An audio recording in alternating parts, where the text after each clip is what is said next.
Ces images sont remarquables du fait qu'elles constituent la troisième séquence vidéo enregistrée par le père Ferrer en 18 mois.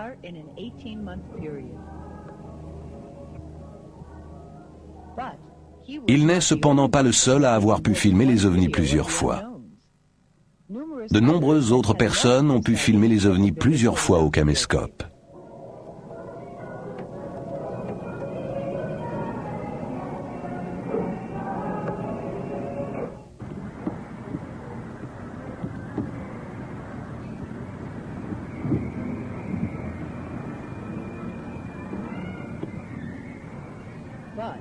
Cependant, la palme revient à M. Feria, qui a filmé des dizaines d'apparitions d'ovnis. Notamment cette séquence fascinante, enregistrée peu de temps après le défilé aérien des Fêtes de l'Indépendance en 1992. Contrairement au défilé de 1991, lorsque les ovnis sont apparus sous les avions, cet ovni a attendu 10 minutes après leur passage avant de manifester sa présence.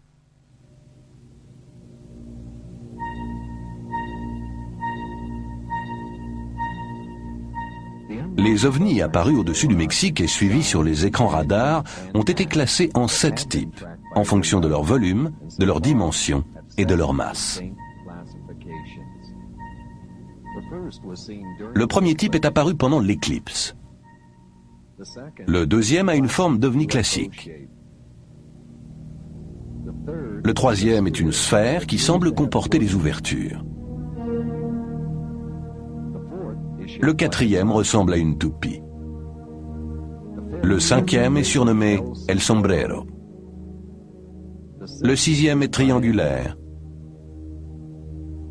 Le septième semble être un objet lumineux se déplaçant rapidement. Et il y en a peut-être beaucoup d'autres.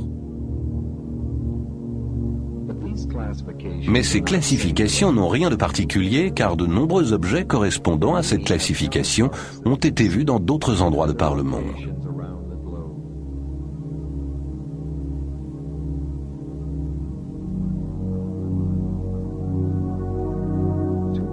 Cependant, jusqu'à présent, on n'avait jamais filmé des ovnis de catégories différentes en même temps.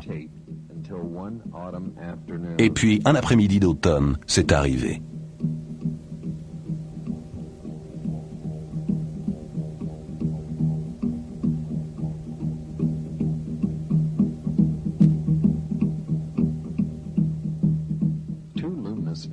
On voit d'abord 2 sphères lumineuses.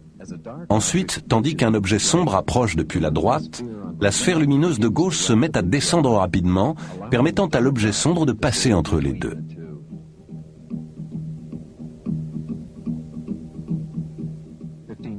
« 15 minutes plus tard, les 2 sphères lumineuses se trouvent presque à l'horizontale, alors qu'un objet sombre passe entre les deux.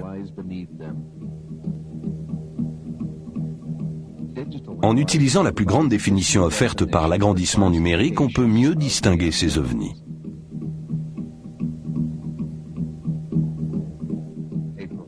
Un caméraman professionnel, Cuauhtémoc Alvarez, est en train de filmer une sphère lumineuse lorsqu'il enregistre un phénomène qu'on n'avait encore jamais vu. La séparation d'un objet en 2 parties.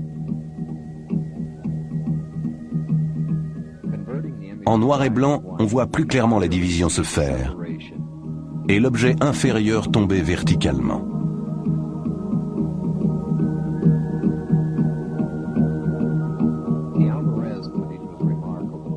Les images d'Alvarez sont remarquables. Mais on doit à messieurs Écart et Trujillo ce qui est sans doute l'image vidéo la plus spectaculaire des ovnis. Cela commence par une observation classique d'un objet unique, pour devenir rapidement une série d'événements extraordinaires. Le caméraman et son ami sont stupéfaits par ce qu'ils voient au point que les mots sont incapables de décrire leur observation. Ils n'ont jamais rien vu de pareil. Une sorte de conteneur transparent avec des objets circulaires massés à l'intérieur. Un objet clignotant apparaît sous le conteneur et attire l'attention du caméraman qui remarque le caractère très brillant de cette lumière clignotante.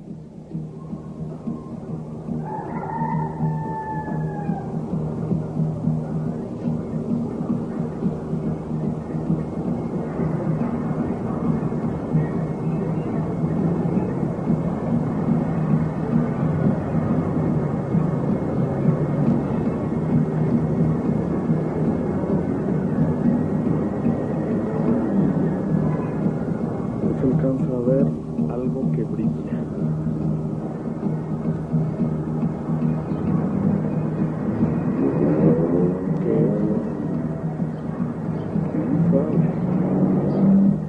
Au moment où le caméraman fait un zoom pour déterminer la distance, il aperçoit deux nouveaux engins.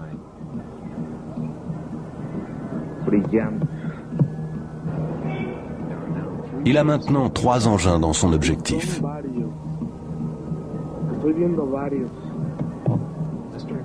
Monsieur Eckhart repère des mouvements en haut à droite et dirige sa caméra dans cette direction. Le bruit que l'on entend est celui du trépied. Il y a une grappe d'ovnis en haut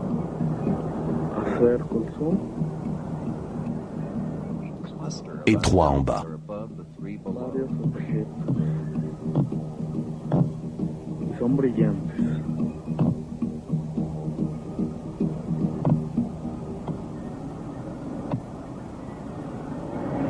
Deja la cámara sin mover.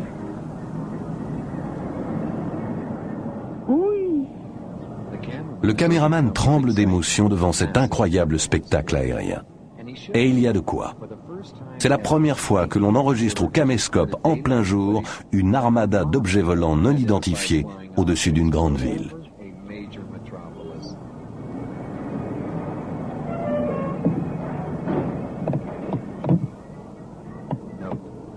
Observez bien comment les deux objets au-dessus de l'heure indiquée sur l'écran vont fusionner et réapparaître au nombre de 3. Notez également qu'ils s'attirent les uns les autres.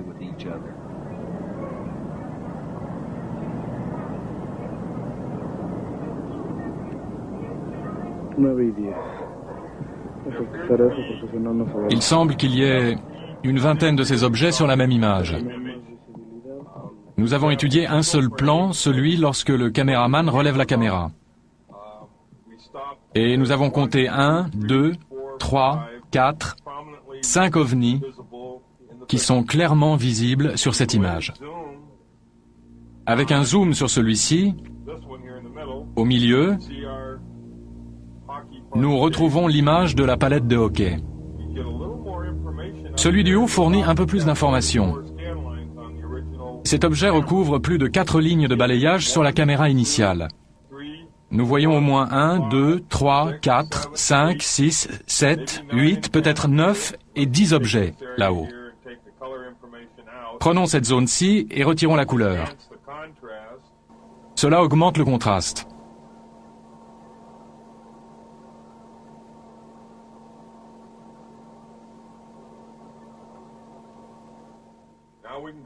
Maintenant, nous pouvons voir si nous trouvons autre chose. Il s'agit d'un ciel d'apparence normale. Autour de cet objet-ci, il ne semble pas y avoir de perturbations atmosphériques, ce qui serait le cas avec un hélicoptère. Cet objet semble immobile.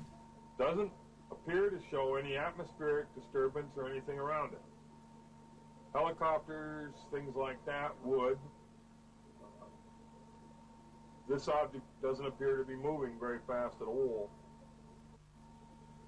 It's not emitting any great amount of heat. On sait qu'il n'émet pas beaucoup de chaleur, parce que l'analyse informatique permet de voir assez clairement les ondes de chaleur.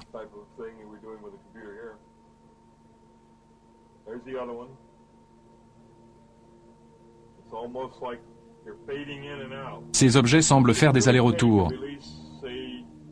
S'il s'agissait d'un lâcher de 4 ballons blancs, on s'attendrait à ce que tous les 4 présentent le même aspect. On ne voit pas du tout comment 4 ballons se trouveraient dans le ciel avec l'un d'entre eux présentant des contrastes différents des autres, à moins que celui-ci ne se trouve très éloigné.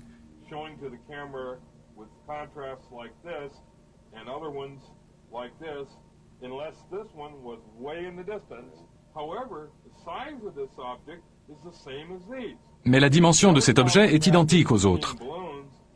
Si c'était des ballons, il y aurait un autre problème. Leur remontée dans l'air serait verticale et il n'y aurait pas de changement de position relative au cours de leur ascension.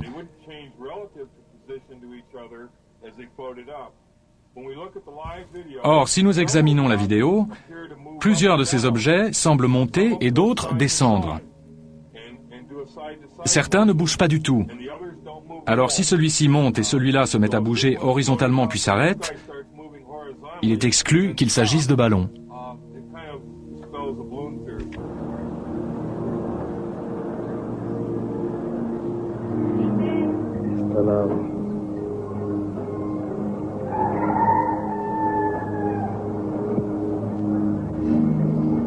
C'est bientôt le Nouvel An et les ovnis continuent à défiler dans le ciel du Mexique. Au sol ou sur les toits brandissant leurs caméscopes, tous les habitants du Mexique continuent à observer les ovnis les plus extraordinaires de l'histoire.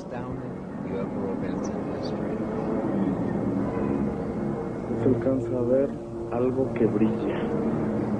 Oye, este sí se ve perfecto. Le jour de l'an, les ovnis réapparaissent. Les premiers sont observés vers 14 heures. Ya nada más. Le suspense s'intensifie lorsqu'on enregistre la présence de deux autres ovnis au-dessus de la ville à 15h51 et à 17h21. L'excitation est alors à son comble. Les gens s'arrêtent dans la rue pour regarder le ciel. Les voitures s'arrêtent sur l'Avenida Reforma, la principale artère de la ville, et les automobilistes se mettent à abandonner leurs véhicules pour regarder les ovnis survolant la ville. Même les policiers sont médusés. Dans la foule, certains témoins ne veulent pas y croire. D'autres manifestent une sorte de terreur religieuse. À 18h, les ovnis sont encore visibles. Ils vont rester dans le ciel de Mexico pendant encore 4 heures. Le lendemain, les principaux journaux publient des articles détaillés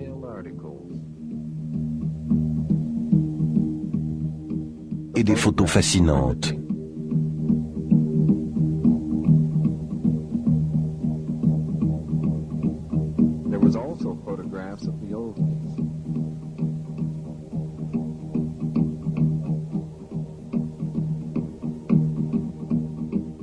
Insistant sur la manière dont les ovnis ont salué le Nouvel An dans le ciel de la capitale du Mexique.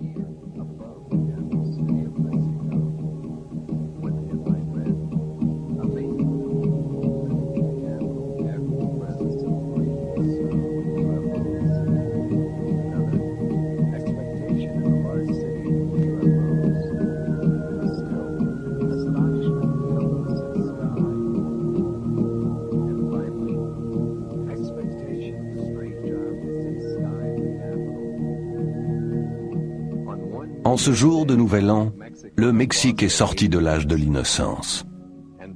Aujourd'hui, les habitants du Mexique sont confrontés aux mêmes problèmes que les États-Unis au cours de l'été 1952. Rappelez-vous, en juillet de cette année-là, 14 objets volants non identifiés firent des passages en rase-motte au-dessus de la capitale fédérale, Washington. Repérés par radar, les ovnis furent poursuivis par les avions de chasse. Mais chaque fois que les avions entraient dans la zone de vol des ovnis, ceux-ci disparaissaient des écrans radars de la tour de contrôle. Puis ils réapparaissaient. C'était un étrange jeu de cache-cache.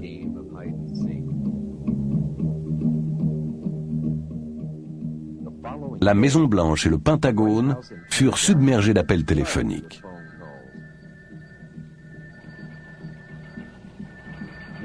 L'incident fit la une des grands journaux. Devant les demandes répétées des médias et la pression croissante de l'opinion, le chef d'état-major de l'armée donna une conférence de presse au Pentagone. L'intérêt manifesté par l'US Air Force pour ce problème résulte de l'obligation d'identifier et d'analyser de notre mieux tout objet se trouvant dans l'espace aérien américain et pouvant constituer une menace pour les États-Unis. Conformément à cette obligation, depuis 1947, nous avons reçu et analysé 1000 à 2000 notifications. Un certain nombre de ces comptes rendus représentent le témoignage d'observateurs crédibles concernant des choses relativement peu croyables. Ce sont ces observations-là que nous cherchons à expliquer actuellement. Jusqu'à présent, nous ne sommes parvenus qu'à une seule conclusion ferme concernant ces dernières observations. On ne trouve aucun élément permettant de conclure à une menace contre les États-Unis.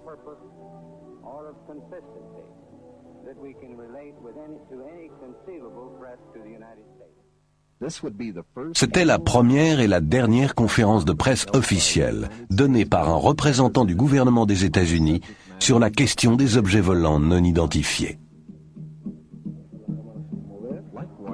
Comme à Washington en 1952, le ciel de la capitale du Mexique et des régions avoisinantes a été abondamment survolé par des engins non identifiés. Jusqu'à ce jour, le gouvernement et les citoyens du Mexique n'ont pas jugé nécessaire d'attaquer ceux qui ne le comprennent pas.